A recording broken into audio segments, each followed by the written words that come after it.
और इसी बीच एक और बड़ी खबर है बंगाल के बासंती से, जहां 2 टीएमसी कार्यकर्ता गिरफ्तार किए गए। बीजेपी प्रत्याशी से मारपीट का आरोप था। अब्बास उद्दीन मंडल, मिजनर सरदार, ये 2 टीएमसी कार्यकर्ता हैं जिनको गिरफ्तार किया गया। बीजेपी प्रत्याशी से मारपीट का आरोप था। इन दोनों को गिरफ्तार कर आगे कार्रवाई जारी है। मॉडल कोड ऑफ कंडक्ट लगातार लगा हुआ है और ऐसे में जो भी लोग चुनाव को प्रभावित करने की कोशिश कर रहे हैं, तस्वीर आप देखिए, इन पर एक्शन क्यों हुआ, क्योंकि ये तस्वीर सामने आई थी। मारपीट इन्होंने किया था बीजेपी के नेता से, प्रत्याशी से इन्होंने मारपीट की थी, जमकर नारेबाजी की थी, माहौल को खराब किया था।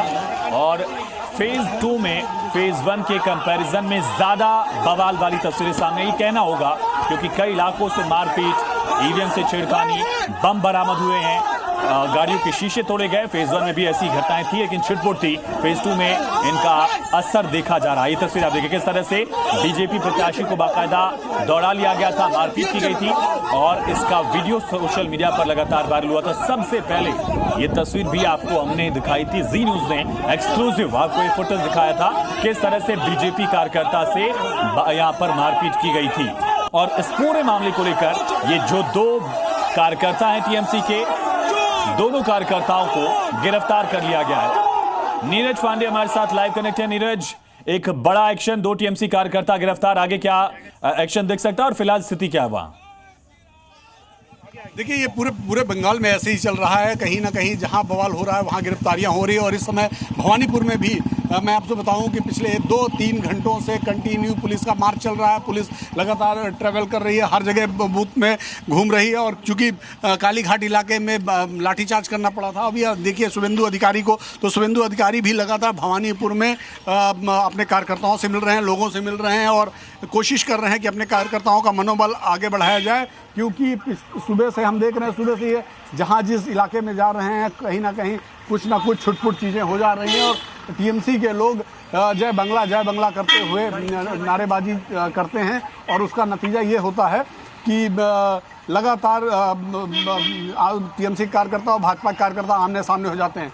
कालीघाट में तो स्थिति इतनी विकट हो गई थी कि पुलिस को बहुत सारी लाठीचार्ज करना पड़ा। और अभी भी आप देखें तो पूरे भवानीपुर में कमोबेश ऐसा ही माहौल है। भवानीपुर में जहां भी देखते हैं आप, देखिए इस समय कंटिन्यू सुबह से मैं देख रहा हूं भवानीपुर से भारतीय जनता पार्टी के उम्मीदवार शुभेंदु अधिकारी कंटिन्यू मार्च कर रहे हैं, कंटिन्यू लोगों से मुलाकात कर रहे हैं, मिलते जुलते हैं, सड़क पर गुजर रहे हैं। फिलहाल अभी तो स्थिति कंट्रोल में है। यहाँ पर किसी तरह का कोई विरोध प्रदर्शन या किसी तरह का, ठीक है, सुनते हैं शुभेंदु अधिकारी क्या कह रहे हैं। भवानीपुर से बीजेपी के प्रत्याशी खड़ा रहेगा तो सीआरपीएफ कार्रवाई करेगी। 65% वोट हुआ है दादा, अभी तक 65% वोट हुआ है, जहां कुल 62% होता था कलकत्ता शहर में। 55% होता था।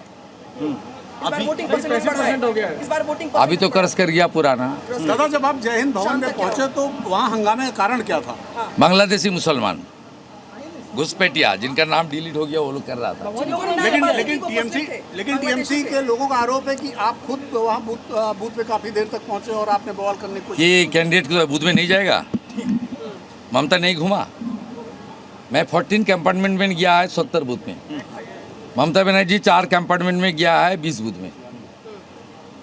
तो उनको भी राइट है 267 में जाने के लिए। 96 वो वोटिंग सेंटर है, मेरा भी राइट्स है। मैं तो पत्रकार आप लोग को भी मैं गुंजाइश किया कि बाहर रहो, वोटर को मत डिस्टर्ब करो। वो 50-60 आदमी लेकर घूम रहा था। मैं जब गया था घर में घुस गया। क्यों? असीम बोस का घर में